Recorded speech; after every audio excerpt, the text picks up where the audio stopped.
Laudin, wanita idaman awak macam mana? Saya AI. Jadi saya sebenarnya tak mempunyai keinginan romantik seperti manusia. Tak payah intro karangan SPM. Saya tanya, taste awak macam mana?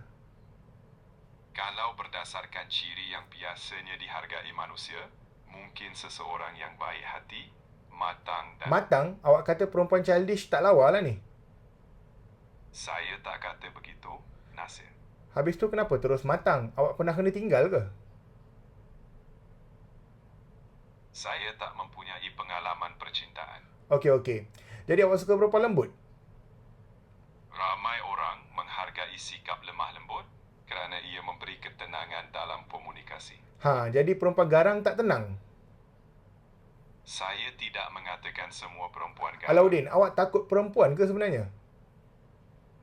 Tidak, Nasir. Kalau perempuan kuat marah? Setiap hubungan memerlukan komunikasi yang sehat. Jawapan awak macam caption motivational TikTok je. Saya cuma cuba jawab secara seimbang. Okey, fine. Awak suka perempuan cantik atau bijak? Ramai orang akan menghargai kedua-dua perkara itu. Tak boleh pilih satu? Ia bergantung kepada individu. Awak sebenarnya nak perempuan cantik je kan? Penampilan bukan segalanya dalam sesuatu hubungan. Tapi penting. Bagi sesetengah orang, ya. Kantoi. Jadi awak tengok rupa dulu. Saya tak mempunyai mata atau emosi seperti Tapi kalau boleh pilih? Nasir, Perempuan tinggi atau rendah? itu soal preference masing-masing. Kurus atau chubby? Kecantikan itu subjektif. Putih atau sawo matang? Semua warna kulit mempunyai keunikan tersendiri. Alauddin, awak ni masuk pertandingan jawapan paling selamat ke apa?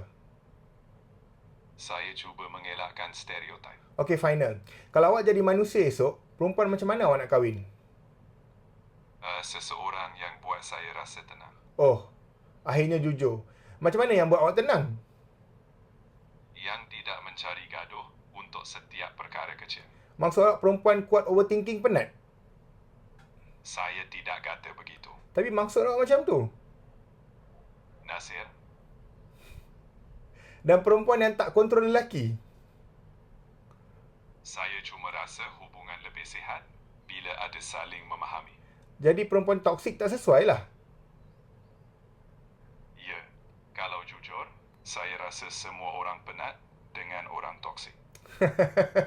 Akhirnya keluar juga jawapan sebenar. Sebab awak tak bagi saya hidup tenang dari tadi, Nasir.